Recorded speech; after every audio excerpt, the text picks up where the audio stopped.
नमस्कार, मैं हूं संदीप चौधरी। देश की आम जनता को खाने के लिए दाल नहीं मिल रही है, प्याज पहुंच से बाहर हो चुका है, दूर हो चुका है और मोदी सरकार के मंत्रियों को इन दिक्कतों से ज्यादा सांस्कृतिक प्रदूषण की चिंता खाई जा रही है, सताई जा रही है। जिस विकास के वादे पर सरकार चुनकर आई थी, अब उसकी बात कम हो रही है। स्कूल से लेकर आपकी किचन तक को रेगुलेट करने वाले सरकारी फरमान आए दिन देखने को मिल रहे हैं। अब केंद्रीय संस्कृति और पर्यटन मंत्री महेश शर्मा ने न्यूज 24 पर बयान दिया है कि वो पूरी कोशिश में है कि सरकारी स्कूलों में गीता रामायण का पाठ पढ़ाएं। ऐसे में सबसे बड़ा सवाल यह है कि बीजेपी सरकार स्कूलों में क्यों पढ़ाना चाहती है गीता और रामायण का पाठ। संस्कृति मंत्री ने क्यों कहा कि गीता और कुरान बाइबल की तुलना गलत है, और क्या सांस्कृतिक प्रदूषण के नाम पर भगवा एजेंडा चला रही है सरकार। इस पर हम चर्चा करेंगे। कुछ खास मेहमान मेरे साथ जुड़ेंगे, लेकिन पहले नजर कुछ बयानों पर, ताकि आपको पूरा मुद्दा समझ में आ जाए।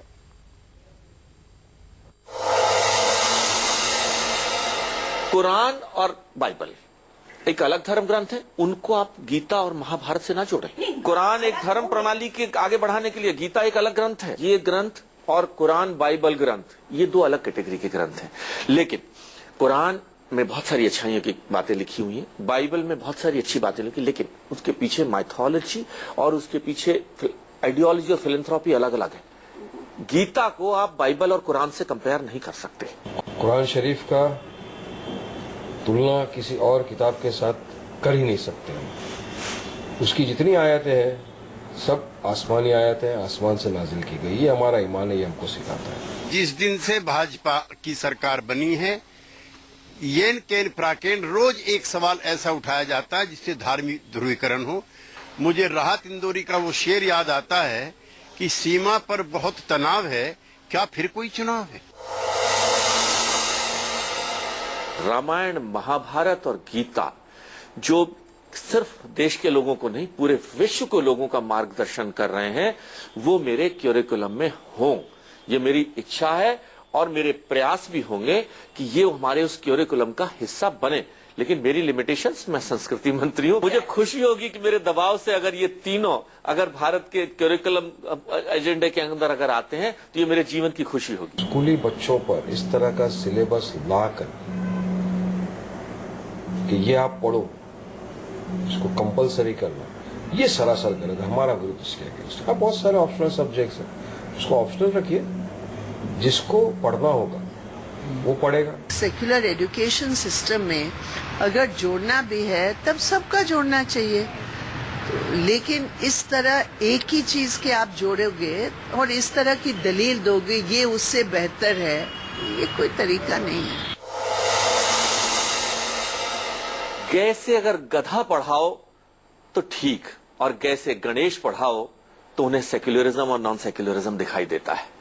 मैं उस विचारधारा के लोगों से मुझे कोई श्रद्धा, कोई प्रेम नहीं है जो गै को गधा पढ़ाना चाहते हैं। ये मेरी थॉट प्रोसेस है। अगर इसे आप कल्चरल पॉल्यूशन की सफाई कहना कहते हैं तो मुझे खुशी होगी। ये तो बहुत ही संकीर्ण समझ है एजुकेशन सिस्टम के संबंध में, और ये तो उसका सीधा परिणाम है जो आरएसएस और बीजेपी की जो बैठक हुई थी।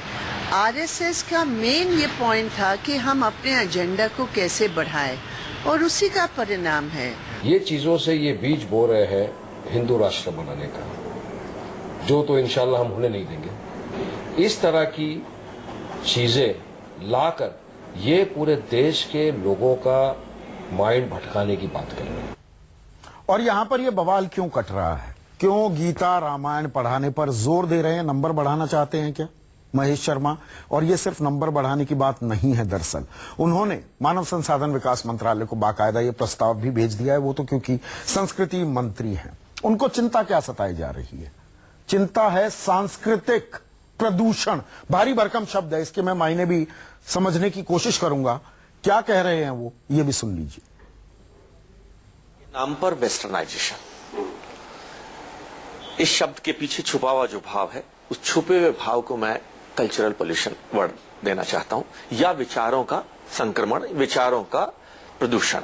हम किसी लैंग्वेज या किसी रिलीजन या उसकी बात नहीं करते, लेकिन अगर कहावत है कि अगर किसी देश को बर्बाद करना हो तो उसकी कल्चर को बर्बाद कर दीजिए, बाकी आपको कुछ नहीं करना पड़ेगा, लड़ाई नहीं लड़नी पड़ेगी, बम नहीं चलाने पड़ेंगे। और मैं समझता हूं भारत के साथ भी कहीं ना कहीं कुछ ऐसा ही हो रहा था। और मेरे साथ चर्चा करने के लिए बीजेपी की वरिष्ठ नेता, दिल्ली की मेयर भी रह चुकी हैं, आरती मेहरा। कांग्रेस की तरफ से सरवत जहां फातमी बिहार से मेरे साथ, पटना से मेरे साथ जुड़ रहे हैं।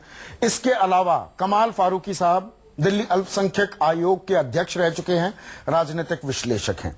और स्टूडियो में मेरे साथ अंसार रजा साहब हैं, गरीब नवाज फाउंडेशन चलाते हैं, और विनोद बंसल वरिष्ठ नेता, विश्व हिंदू परिषद के। आरती मेरा, ये सांस्कृतिक प्रदूषण क्या होता है? मैंने वायु प्रदूषण सुना था, ये सांस्कृतिक प्रदूषण बहुत भारी भरकम लग रहा है, मुझे पूरे मायने समझ नहीं आए। देखिए, आपको मायने पूरी तरह से समझ आ गए हैं और महेश शर्मा जी ने बहुत क्लैरिटी से अपने पूरे इंटरव्यू में आपको उसको क्लैरिटी से बताया है। वेस्टर्न इन्फ्लुएंसेस की बात कर रहे हैं, पाश्चात्य, ये है पाश्चात्य संस्कृति का प्रभाव। पाश्चात्य, देखिए आज इतना खुला समाज है, आज गूगल सर्च से, विकिपीडिया से, इंटरनेट से, हर जगह से बच्चे को सब कुछ अवेलेबल है।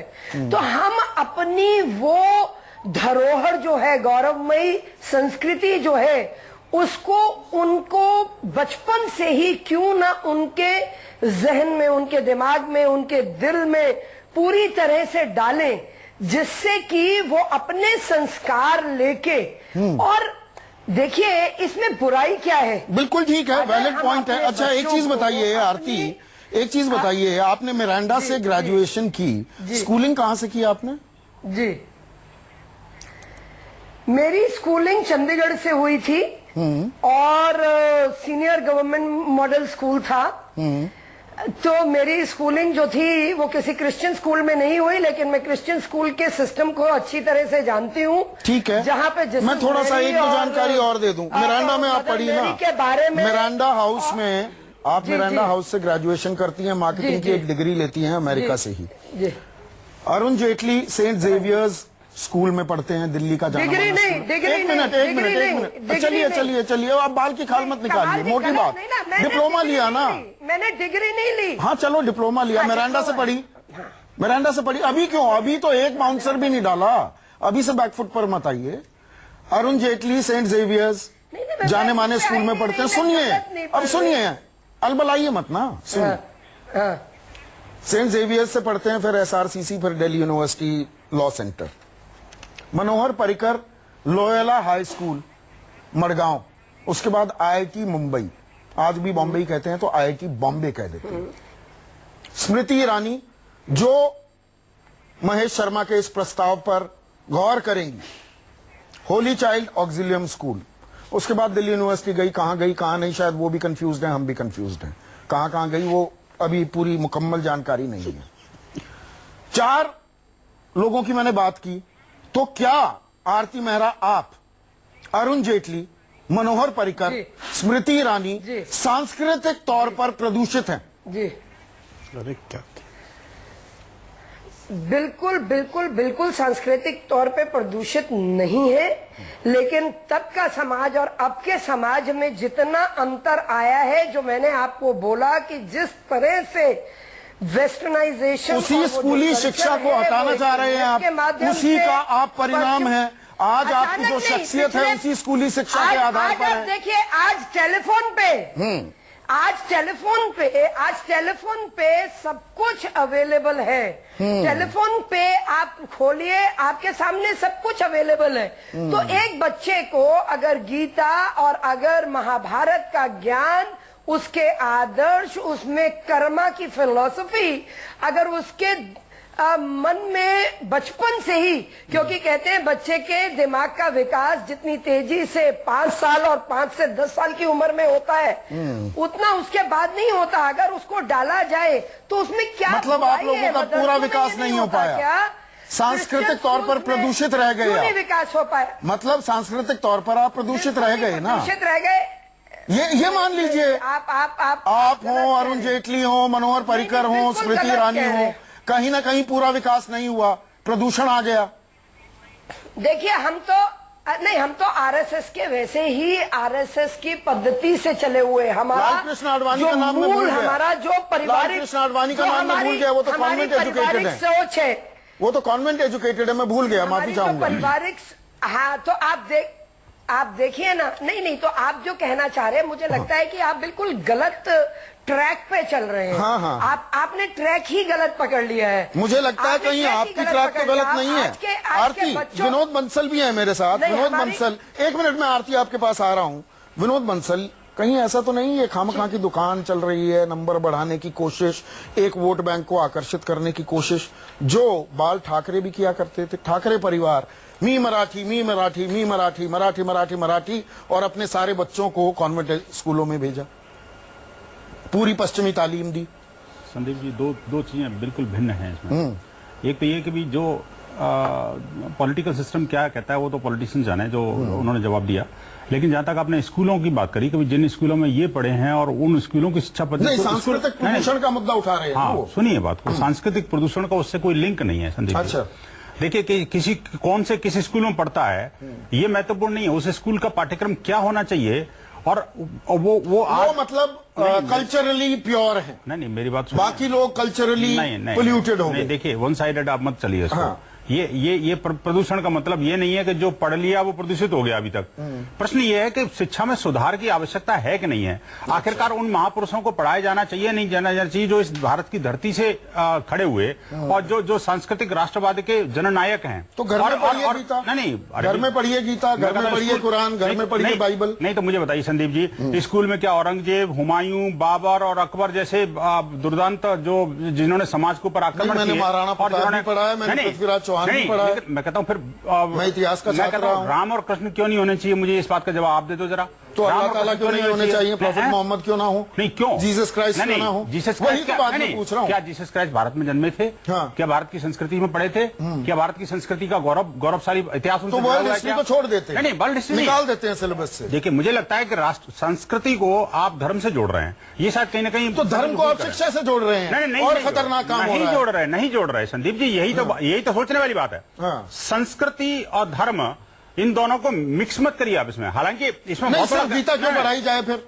क्योंकि फिर कुरान में जो बातें कही गई हैं, बाइबल में कही गई देखिए, हैं, गीता मॉरल का- साइंसेज में वो भी पढ़ाई है। गीता इस धरती पर जन्म लिया गीता ने। अच्छा। और गीता ने किसी धर्म विशेष को, किसी रिलीजन को प्रमोट नहीं किया, उन्होंने धर्म को प्रमोट किया। और गीता में अगर आप मैं बताऊं, मैं दावे के साथ कह सकता हूं, गीता के किसी भी श्लोक में कहीं हिंदू शब्द भी नहीं है। और हिंदू का आया ही बहुत देर बाद नहीं, है। नहीं, बात रामायण में आने भी की नहीं नहीं है। है। तो फिर आप उसको आप रामायण किसी में भी संप्रदाय नहीं है। विशेष से क्यों जोड़ रहे हो? क्यों नहीं? आप ये क्यों कह रहे हो कि मुसलमानों गीता का, हिंदुओं के नहीं, घर रामायण में का भी नहीं है। मैं कहता हूं ग्रंथ है ना। मुसलमानों का घर का ग्रंथ क्यों नहीं है? बहुत तो सारे कुरान मुसलमान को- पढ़ते हैं। नहीं, बात बात नहीं तो यही है। बात ये नहीं है धार्मिक, आप उसको धर्म से मत तोलिए। गीता की जो शिक्षाएं हैं वो मानव मात्र की शिक्षाएं हैं। पूरे उसको विश्व किसमें पढ़ाएंगे? अरे भाई, पूरा विश्व उसको पढ़ता है उसको। मैं कहता हूं मुझे बताइए गीता पढ़ने के लिए, और श्लोक हैं सुनिए, संस्कृत में पढ़ाई जानी चाहिए। मैं फिर कहता तो। हूं जिसमें पढ़ाई जानी चाहिए वो तो मंत्रालय डिसाइड करेगा कैसे करना है, करिकुलम के जो एक्सपर्ट है वो डिसाइड करेंगे। लेकिन प्रश्न ये है कि जब गीता, पर कुरान नहीं पढ़ाई मैं जाएगी। कहता हूं गीता जो है मुस्लिम कंट्रीज में पढ़ाई जा सकती है, इंडोनेशिया में पढ़ाई जा सकती है, बाली में, जावा में पढ़ाई जा सकती है। तो क्या मेरे भारत के पढ़ाई विद्यार्थी जा वहां सकती जाएंगे पढ़ने के लिए? जो नालंदा संस्कृत में पढ़ाएं या किसी भाषा में पढ़ाएं? नालंदा विश्वविद्यालय में आकर के लोग पढ़ते थे, विश्व के कोने कोने से आकर के, वो क्या पढ़ने आते थे? लेकिन पिछले कुछ वर्षों में, कुछ हजार वर्षों में ये 2000 साल जो पहले चले जाते हैं। नहीं, आप 2015 की बात करते वो हैं ना? प्रदूषण वहीं से तो आया ना जी। अच्छा। आज आप ये देखिए ना, उस प्रदूषण जो कमियां हैं उसको ठीक करना चाहिए नहीं करना चाहिए, ये बताइए। अगर कोई सुधार आ रहा है उसमें सुधार में ऑब्जेक्शन क्यों करना चाहिए? सबसे पहले फिर तो बात में ऑब्जेक्शन क्यों होता गीता है? के लेक्चर्स और गीता का पाठ्यक्रम मेरे ख्याल से तमाम मंत्रियों को पढ़ने होंगे, क्योंकि उन्होंने तो नहीं पढ़े। नहीं बात वो नहीं है, पढ़ना चाहिए बिल्कुल। अगर जिसने नहीं पढ़ा, अगर आपको ये पूरा कॉन्फिडेंस है तो मुझे स्कूल लगता में है तो नहीं आपको- पढ़ाया गया। नहीं, मैंने इसीलिए नाम लिया, संदीप स्कूलों जी, का नाम लिया। मैं कहता हूं नहीं पढ़ाया गया तो आप एक चैनल शुरू कर दो अपना, इसमें ये न्यूज 24 के माध्यम से गीता का पाठ शुरू कर दो और मंत्रियों की क्लास हमारा लेना काम शुरू कर दो। खबरों का अगर है। आपको लगता है तो यही तो मसला है। अगर उनको नहीं पता तो क्यों शिक्षा क्यों में चेंज कर रहे हैं? धार्मिक ग्रंथों को लाया जाना चाहिए। नहीं, धर्म नहीं ये है, लड़ाई धार्मिक ग्रंथ नहीं है, गीता, ऐसा नहीं है। कुरान, बाइबल की है या शिक्षा के धार्मिकरण की हो गई है? संदीप जी, जब से बीजेपी सरकार आई है उसकी सिर्फ एक ही कोशिश है कि पूरे मुल्क में भगुआकरण हो जाए।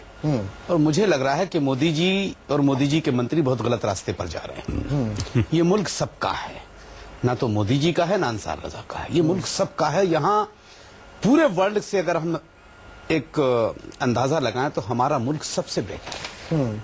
तमाम जातियां, तमाम बरादरियां मुत्तहिद होकर के रहती हैं।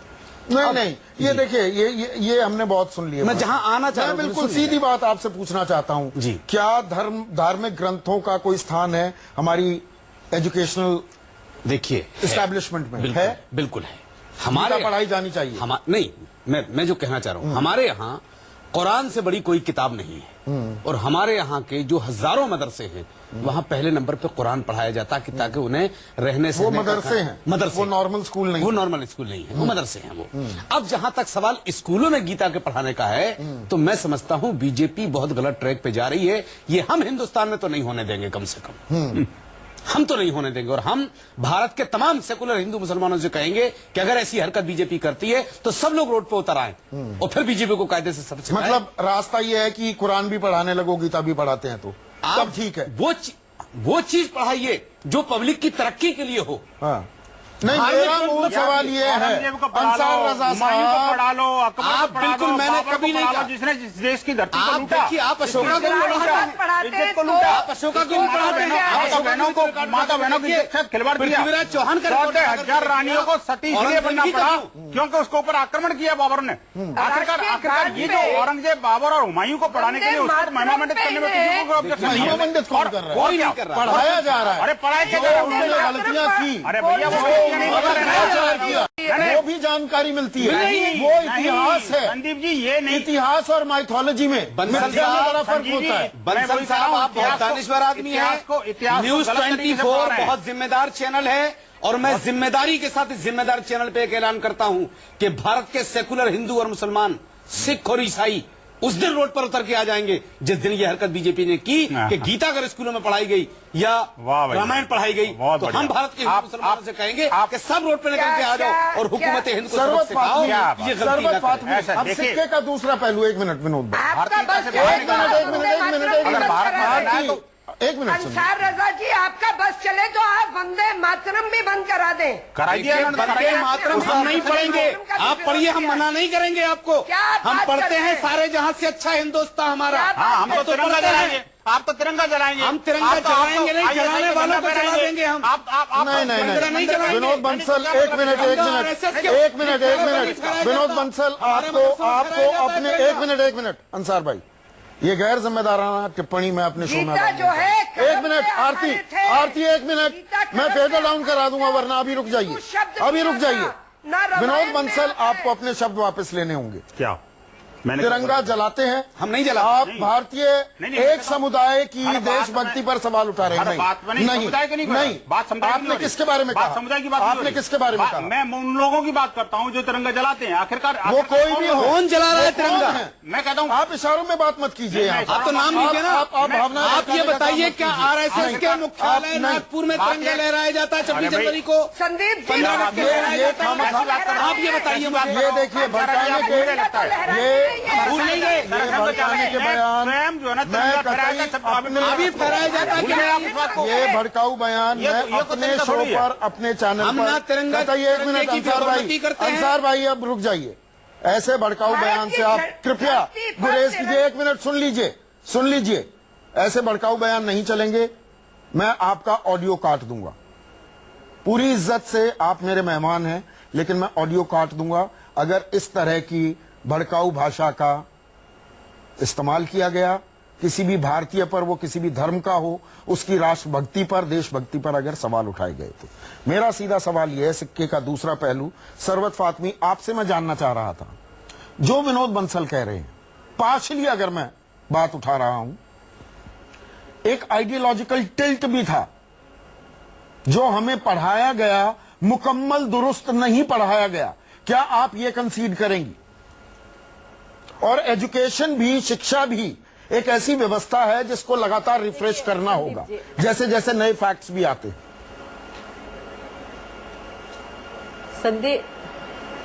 संदीप जी, अभी कई सारे सवालों के जवाब मुझे एक साथ देने पड़ेंगे, थोड़ा धैर्य के साथ सुनिएगा प्लीज और मुझे बोलने का मौका दीजिएगा। आरती जी ने कहा कि सांस्कृतिक धरोहर को बचाना है। नहीं, आप कांग्रेस की बात कीजिए, औरों की छोड़िए, सीधा मुद्दे पे आइए। कांग्रेस ने एक आइडियोलॉजिकल टिल्ट रखा कि नहीं? बिल्कुल कांग्रेस, बिल्कुल सीधे मुद्दे पर ही आऊंगी। बिल्कुल सीधे। हिंदुस्तान एक जमहूरियत वाला मुल्क है। हिंदुस्तान में हर तरह के लोग रहते हैं। हिंदुस्तान में हर तरह की आजादी है।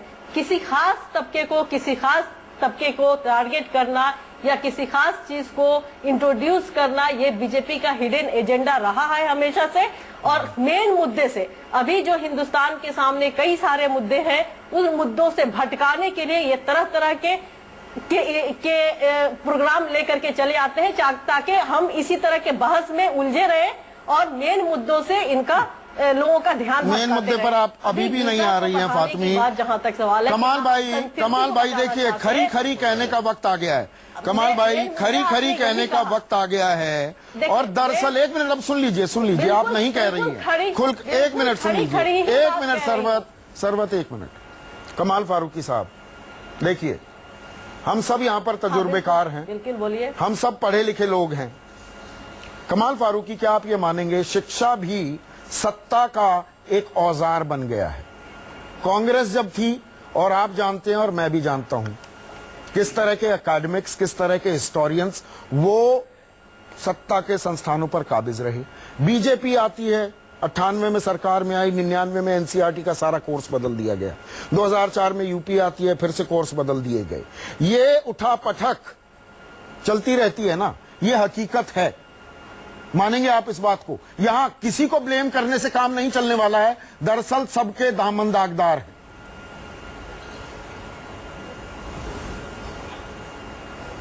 जी देखिए, मैं दो बातें संदीप भाई आपसे कहूंगा। बहुत बहुत शुक्रिया कि आपने मुझको मौका दिया।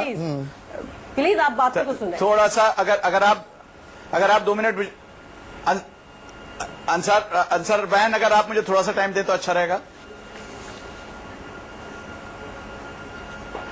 जी, तो मैं ये अर्ज कर रहा था संदीप भाई कि पहली बात तो यह है कि जो हमारे मिनिस्टर महोदय हैं, इत्तेफाक की बात यह है कि उनको जी से गधा ही नजर आया और कुछ नजर नहीं आया। उनको जी से गुरु नजर नहीं आया, उनको जी से गाय नजर नहीं आई, उनको जी से और बहुत सारे अच्छे लफ्ज नजर नहीं आया, उनको जी से गधा ही नजर आया। तो उनकी सोच है बेचारों की, इस पर क्या कर सकते हैं? नंबर 1। नंबर 2, ये कि पोल्यूशन की बात जो करते हैं, ये एक प्रोसेस है जो कंटिन्यूअसली चलता रहता है और हमको जी ये पाठ्यक्रम में पढ़ाया जा रहा था। बात पूरी होने दीजिए, मुकम्मल होने दीजिए। जी, सुन लीजिए। और दूसरी बात यह है कि किसी को भी कोई हक नहीं पहुंचता, न कांग्रेस को, न बीजेपी को, न किसी और को, कि हमारे जो करिकुलम है उसको छेड़छाड़ करें। और वो बहुत क्लियर हमारा कॉन्स्टिट्यूशन कि जो इसके अंदर किसी भी मजहब का, स्टेट का कोई रिलीजन नहीं है और उसमें सारे मजहबों को रखा जाएगा। आपको अगर कुरान शरीफ पढ़ाना है अपने मदरसों में पढ़ाइए, आपको अगर भगवत गीता और रामायण पढ़ाइए अपने पाठशालाओं में पढ़ाइए, क्रिश्चियंस को अगर कुछ और पढ़ाना है तो अपने वो दूसरे को पढ़ाते हैं। आप ये सेक्युलर एजुकेशन के अलावा जो गवर्नमेंट स्कूल्स हैं, जो गवर्नमेंट एडेड स्कूल्स हैं, विनोद बंसल साहब और आरती मेहरा साहब, आपने कॉन्स्टिट्यूशन के ऊपर हलफ लिया है, उस कॉन्स्टिट्यूशन का हिस्सा है। किसी की हिम्मत नहीं है जो उसको तब्दील कर दे। उसके अंदर जो भी आएगा वो पानी के बहाव में बह जाएगा, क्योंकि हिंदुस्तान जो मुल्क है वो अपने सेक्युलरिज्म की वजह से जाना चाहता है, ये किसी मजहब की वजह से नहीं पहचाना जाता। और इसकी सभ्यता जो है हजारों साल की है। अगर अशोका ने लाखों आदमियों को कत्ल किया था, जलाया था बुद्धिस्ट को, उसके बावजूद एक हिस्से का हिस्सा हम पढ़ते रहते हैं। अगर औरंगजेब ने कुछ गलती करी थी वो भी हम जानते हैं। कभी किसी का कत्ल नहीं किया था। युद्ध में लोग मारे जाते हैं, कत्ल नहीं कहते उसको। कत्ल किया था बाबर ने, औरंगजेब ने, हुमायूं ने। ये युद्ध नहीं है, इन दोनों में बड़ा अंतर है आपको। इन दोनों में अंतर है। उसने देश के सीमा को लूटा था। अरे देखिए, अब हम सिमेंटिक्स में घुसने लगे। एक छोटा सा ब्रेक लेना होगा, मुझे एक छोटा सा ब्रेक लेना होगा। ब्रेक के बाद ये चर्चा जारी रखेंगे। सरवत फातमी, मैं आ रहा हूं आपके पास। ब्रेक के बाद चर्चा जारी। केंद्रीय संस्कृति मंत्री डॉक्टर महेश शर्मा को सांस्कृतिक प्रदूषण का खतरा सता रहा है। प्रस्ताव भेजा है मानव संसाधन विकास मंत्रालय को कि शिक्षा पाठ्यक्रम में अब गीता और रामायण को भी पढ़ाया जाए। और जब बात कुरान और बाइबल की पूछी गई कि आपस में कोई तुलना नहीं है। और जब यह सांस्कृतिक प्रदूषण की बात होती है, औरंगजेब का लगातार जिक्र किए जा रहे हैं विनोद बंसल, अब तो औरंगजेब का नाम भी हटा दिया, सड़क भी हटा दिया आपने, कलाम साहब के नाम पर हो गई। मुझे ये बताइए, ये इक्का दुक्का चीजें जब आप उठाते हैं सांस्कृतिक प्रदूषण के नाम पर, दिल्ली में एक गमाल अब्दुल नासिर मार्ग भी है, जानते हैं ना नासिर कौन है? इजिप्ट के, इजिप्ट में नाम ले दो आप नासिर का आज की तारीख में, क्रांति के बाद कपड़े फाड़ दिए जाएंगे आपके। जोसेफ ब्रोज टीटो मार्ग है युगोस्लाविया में, वहां पर तमाम जितने टीटोग्राड से लेके जो उनके बुत बनाए गए थे, पुतले बनाए गए थे, सब उखाड़ फेंके गए। वहां की कोर्ट कहती है the name Tito didn't just symbolize liberation from fascist in world war II, but also grave violations of human rights and basic freedoms. उनके नाम पर एक सड़क है। आप कभी ये सवाल क्यों नहीं उठाते? क्वामे नक्रूमा, घाना का तानाशाह, ये सड़कें कैसे हैं? ये मुद्दा नहीं बनता, औरंगजेब मुद्दा बनता है। देखिए, औरंगजेब मुद्दा बना नहीं है, औरंगजेब को तो मुद्दा बनाया गया यहाँ पर बेसिकली। वास्तव में देखा जाए तो जो आपकी बात, मतलब तानाशाहों को आपकी बात बिल्कुल ठीक है। मैं आपकी बात को पानी दे रहा हूँ, मैं ये मना नहीं कर रहा। कभी देखिए, जितने भी जब देश आजाद हुआ, आपको याद होगा संदीप जी कि साइमन जैक जो जैक झंडा था, उस जैक झंडे को पहले उतारा गया, रानी विक्टोरिया की मूर्तियों को तोड़ा गया, मिंटो ब्रिज का नाम बदला गया, है ना, और ऐसे अनेक, राममनोहर लोहिया हॉस्पिटल जो है, बिलिंगटन हॉस्पिटल था पहले, ये सब इतने हजारों नाम बदले गए, हजारों चौक बदले गए, हजारों मूर्तियों को तोड़ा गया, और वो जो गुलामी के चिन्ह थे उनको हटाया गया। ये सरकारी काम थे, सरकार ने एक तरफा वाद विवाद नहीं होता, ईमानदारी से बताइए। बिल्कुल ईमानदारी से कर रहा हूँ। एक तरफा विवाद होने लगता है, हम कुछ एक दो प्रतीक उठा लेते हैं कि इससे फायदा हो जाएगा, इसलिए उनकी बात होती है। संदीप जी, हम गंभीरता से कोई चर्चा करने को तैयार नहीं। संदीप जी, बात गंभीरता से होनी चाहिए, इसमें कोई दौरा नहीं है। मैं तो कहता हूँ, देश के अंदर जितने भी इस तरह के गुलामी के प्रतीक हैं, जितने भी इस तरह के जो देश को षड्यंत्रकारी लुटेरे हैं, जिन्होंने विदेश से आकर के इस देश की अस्मिता को लूटा, जिसके इज्जत को लूटा, उन सबको हटा देना चाहिए बेसिकली। नहीं पढ़ा, नहीं, ये वही औरंगजेब है जिन्होंने 153 मठ बनवाया है हिंदुस्तान। अरे क्या मठ बनवाए? एक मठ नहीं बनवाया। कैसी बात कर रहे हो? अरे मैं तारीख, उस औरंगजेब ने, इस औरंगजेब ने जबरदस्ती मार के बात करेंगे तो नहीं होगा ना। मार के बात नहीं है, ये तो इतिहास कह रहा है। रामलला, पंडित राम की लड़की को इंसाफ दिलाने वाले औरंगजेब हैं। अरे आप भूल गए, अरे भूल गए गुरु तेग बहादुर जी को। देखिए, तो आप अशोका की तारीख उठा के पढ़िए ना। ये गुरुद्वारा को भूल गए क्या? कौन भूल जाएगा इस बात को? आप औरंगजेब को तो बार बार ले आते हैं। अरे आप अशोका की तारीख भी पढ़िए ना। तारीख को छोड़ दीजिए, आप देखिए, ये दुनिया इस बात को जानती है। साहब, अभी उसके कब्र पे पेशाब करने वाला कोई नहीं है। कैसी बात कर रहे हो आप? और जो है ना, आप ऐसे जुमले आप इस्तेमाल मत कीजिए। आप नहीं, जुमले नहीं है, ये हकीकत है, ये हकीकत है। देखिए, पेशाब ना तो किसी हिंदू की कब्र पे किया जाएगा। मेरी बात सुनिए, बाबर की कब्र पे आज भी अफगानिस्तान में वो जगह है, वो ठीक है। और स्वयं वेद प्रताप वैदिक देखिए, ऐसा है, और मैं इस मुल्क को बर्बाद किया है, उसी की कब्र पे बात कर रहा हूँ। आडवाणी ने माथा टेका है, अरे भैया कब्र पे आप पेशाब नहीं मैं कहता हूँ, बात ये जबरदस्ती वाली बात गलत है तो गलत है। भाषा का मान, ये जुमले जुमले वाली बात नहीं है। विनोद बंसल, अंसार रजा, देखिए, नहीं, मैं माफी से आप देखिए, शब्दों की परंपरा रखिए। नहीं जी, आरती मेहरा, नहीं, मेरा सवाल आरती मेहरा, देखिए, ये छोड़िए, मेरा कहना ये है, हम एक तरफा वाद विवाद ही क्यों करते हैं? हम बड़ी तस्वीर क्यों नहीं देखने को तैयार हैं? आरती मेहरा, मेरा सवाल ये है, हम भड़काऊ, ये देखिए, और चैनलों पर मजा आता होगा कि क्रॉस टॉक हो रही है, हमारे यहाँ हम ऐसे नहीं करते, हम संजीदा चर्चा करने में विश्वास रखते हैं। कहीं हिंदू शब्द का नाम न गीता में न रामायण में आया। ये सनातन फिलॉसफी है, पूरा आइडियलिज्म से भरी हुई। अगर रामायण है तो कर्म की बेस घर में पढ़ाइए ना, पूरे जीवन घर में पढ़ाइए, एक कला, घर में पढ़ाइए। एक बार कुरान को हिंदी में आता है, उसको भी पढ़ लीजिए, उसमें क्या है जो आप गीता हमें समझा रही हैं। हमें गीता समझने की जरूरत नहीं, हमने कुरान समझ लिया और हमने अपने मुल्क से मोहब्बत की। कुरान को समझने के बाद हम अपने मुल्क पर मर मिटने को तैयार हैं। कुरान पढ़ने के बाद आप ये मत समझाइए आप हमें कि गीता में क्या है। अगर जबरदस्ती आप उस चीज को थोपना चाह रही हैं कि हिंदुस्तान के सरकारी स्कूलों में गीता थोप दी जाएगी, तो बहुत बड़ी गलतफहमी में है बीजेपी। ये नहीं होने दिया जाएगा इस मुल्क में। इस देश में जब कश्मीर में पाकिस्तान का झंडा लहराया ये हमने जाता है, नहीं, आपकी तो सरकार वो आने के बाद हुआ है। आप होने देते भारत के हैं। मुसलमानों को दोष मत दो उसमें। नहीं, उससे भारत के पहले मुसलमान बहुत इन्वॉल्व हुआ नहीं है, उससे पहले उसमें बहुत हुआ बीजेपी है, की सरकार उससे इन्वॉल्व है। पहले बहुत हुआ है, इन्वॉल्व है। आपने सरकार बनाई तब तो वहाँ ये हो रहा है। संदीप जी, मैं एक बात बड़े अलगाववादियों के साथ हाथ आपने मिलाया, नहीं, क्या हमने नहीं मिलाया। क्या दुनिया में चर्चा हम क्या कर रहे थे, कहाँ जा रहे हैं? मैं दुनिया नहीं- जानती है, नहीं दुनिया जानती है अंसार कि रजा साहब पीडीपी के है ऐसी- क्या, दुनिया जानती है। नहीं, मैं पीडीपी की बात- क्या है जिसके साथ छोड़ आपके दीजिए, आरएसएस छोड़ के दीजिए, मोहन छोड़ भागवत, दीजिए। आरएसएस अंसार रजा साहब छोड़ दीजिए, छोड़ हाथ दीजिए। मिलवा रहे हैं। कमाल फारूकी, इल्जाम लगा रही है। कमाल फारूकी, नहीं, ये कोई चुनावी रैली नहीं हो रही है।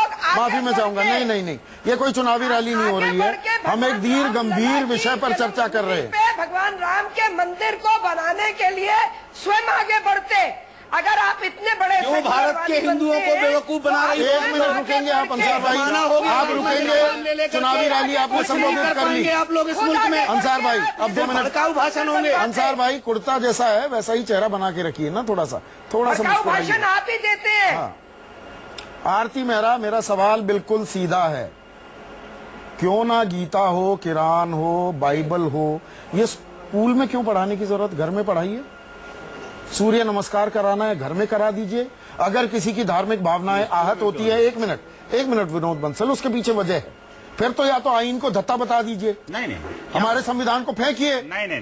फिर अनुच्छेद 25 मत पढ़िए, अनुच्छेद 26 मत पढ़िए, 27 मत पढ़िए, 28 मत पढ़िए। अरे सब, हर धर्म का सम्मान करना जरूरी है। हर धर्म का मज़ाहिब को अपने एतबार से क्यों नहीं है? पढ़ाना किसी का अपमान नहीं है, ये गलत आप धार्मिक भावनाएं आहत क्यों करते हैं? किसी का धार्मिक का संविधान चलेगा। आप घर में क्यों नहीं पढ़ा देते? घर में क्यों नहीं पढ़ा देते? नहीं, मैं कहता हूँ स्कूल घर में क्यों नहीं पढ़ा देते? घर में तो पढ़ा ही रहे हैं, इसमें कोई बात ही नहीं है। पढ़ाई है ना, मैं कहता हूँ, कौन मना कर रहा है? स्कूल में भी अगर अच्छी बात करें, मान लो देश कभी नहीं कहा कि स्कूल में कुरान मतलब देश हित में है, मान लो देश की संस्कृति से जुड़े हुआ विषय है, और सांस्कृतिक राष्ट्रवाद की तरफ बच्चे अगर बढ़ते हैं, सांस्कृतिक राष्ट्रवाद क्या होता है? सांस्कृतिक राष्ट्रवाद एक बार समझा दीजिए, मुझे नहीं मालूम, मैं अज्ञानी हूं। नहीं, बात अज्ञानी नहीं है। हाँ। देखिए, जिस थियोलॉजी को पढ़ करके अगर व्यक्ति राष्ट्रवाद की तरफ बढ़ता है, उसकी देश संस्कृति और उसके गौरवशाली इतिहास से अपने आप को अंसार प्रेरणा रजा लेता या है। कमाल तो फारूकी क्या कहते हैं हम राष्ट्रवाद कुरान नहीं है? पढ़कर हमारे अंदर राष्ट्रभक्ति की भावना आती है। तो अरे भाई, पढ़ो ना कुरान, कुरान कौन मना करता है? लेकिन बात यह है कि क्या कुरान इस धरती पर जन्मी? ये धर्म सर्वोपरि हो गया है क्या? एक मिनट देखिए अंसार भाई, एक मिनट अंसार भाई, अंसार भाई मैंने बहुत वक्त दिया है। देखिए, नहीं, मैं 1 मिनट, अब थोड़ी देर खामोश रहिए। मेरे अंदर शत्रुघ्न सिन्हा की आत्मा ना आने दीजिए कि मैं सबको खामोश करता रहूं। एक मिनट फातमी जी, आपको भी खामोश कहना पड़ेगा। आप तो बिहार से आती हैं, बिहारी बाबू बनना पड़ेगा। आ रहा हूं मैं, 1 मिनट रुकिएगा। कमाल फारूकी, मुझे एक चीज समझाइए।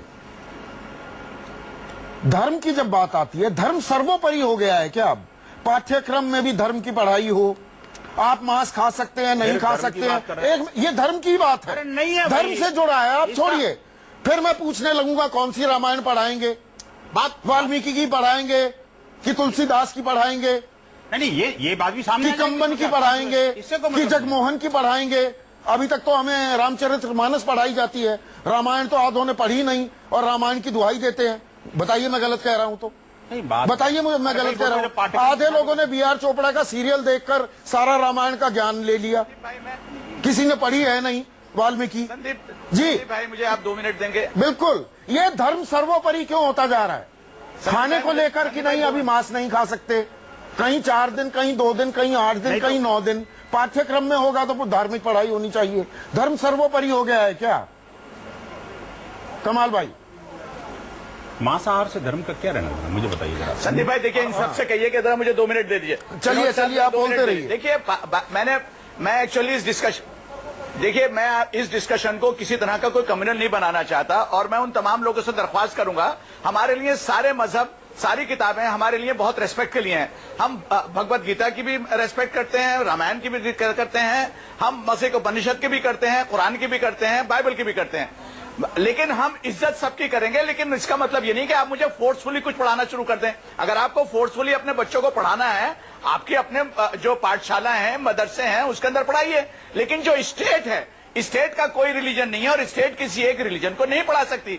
अगर उनको, हम तो कहते हैं कि अगर आप भगवत अव्वल तो कोई होने नहीं चाहिए, हमारे पास इतना हिस्ट्री का अच्छा और बुरा सारा चीज मौजूद है। मेरे बच्चों को पता चलना चाहिए औरंगजेब ने क्या गलती करी थी, अशोक ने क्या गलती करी थी। और अगर रामायण भी पढ़नी है तो रामायण में भी देखें कि लाखों करोड़, उस वक्त कोई मुसलमान वगैरह नहीं था, लाखों हिंदू आपस में एक दूसरे से लड़ लड़ के बेचारे मारे गए। कौन जिम्मेदार था उसका, क्या वजह थी, ये सारी चीजें हमारे बच्चों को जाननी चाहिए।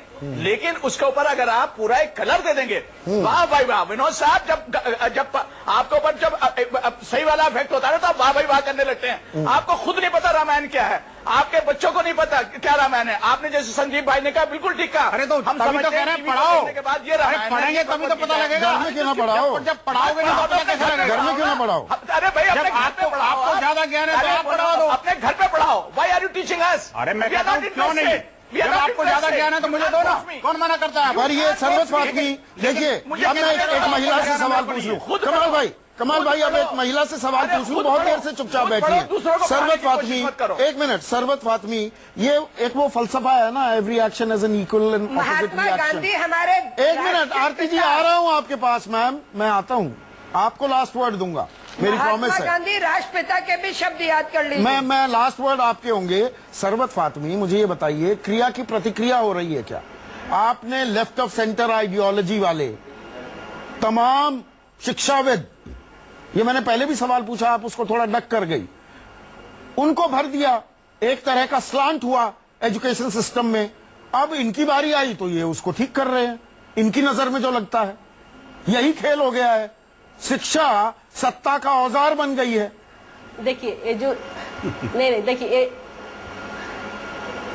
बिल्कुल नहीं, कांग्रेस ने ऐसा कुछ नहीं किया। अच्छा। कांग्रेस ने हिंदुस्तान की टेक्नोलॉजी या हिंदुस्तान के बच्चों को नए तरह से लैस करने की जरूर कोशिश करी। एक मिनट संदीप जी जरा बोलने देंगे प्लीज। अभी जो बीजेपी का मेन मकसद है वो हिंदुस्तान के 80% जो सेकुलर हिंदू है, सेकुलर हिंदू, आप इस पर गौर करेंगे, उनको बरगलाने की कोशिश कर रहे हैं, उन्हें भड़काने की कोशिश कर रहे हैं। आज ये हिंदुस्तान इतना खूबसूरत सिर्फ इसलिए है कि यहाँ हर धर्म की इज्जत होती है, हर धर्म की आस्था होती है और हर धर्म की मानी जाती है। हम किसी को प्रेशर नहीं देते हैं, ये हमारा संवैधानिक अधिकार है, एक हिंदुस्तानी का अधिकार है। हम हिंदुस्तानी हैं, बाद में कोई हिंदू या मुस्लिम होता है, पहले हिंदुस्तानी होता है। लेकिन बीजेपी अभी सबको डाइवर्ट कर रही है। बीजेपी के इन एजेंडों से मुसलमान आहत नहीं है, मुसलमान आहत नहीं है, बल्कि हिंदू आहत है। मैं हमेशा से ये कहती आई हूँ मैं हमेशा से ये कहती आई हूँ कि हिंदुस्तान की अगर हिंदू सेकुलर नहीं होते तो ये हिंदुस्तान सेकुलर नहीं होता। इसलिए आखिरी सवाल मेरे पास 30 सेकंड बचे हैं। आरती मेहरा, सरवत मैंने आपकी बात सुन ली, नहीं बस अब एक आखिरी सवाल का वक्त रह गया है। आरती मेहरा, चर्चा का दायरा में बढ़ाना चाह रहा था, लेकिन आखिरी सवाल आपको लगेगा हल्का पूछ रहा हूं, पर पूछने को मजबूर हूं।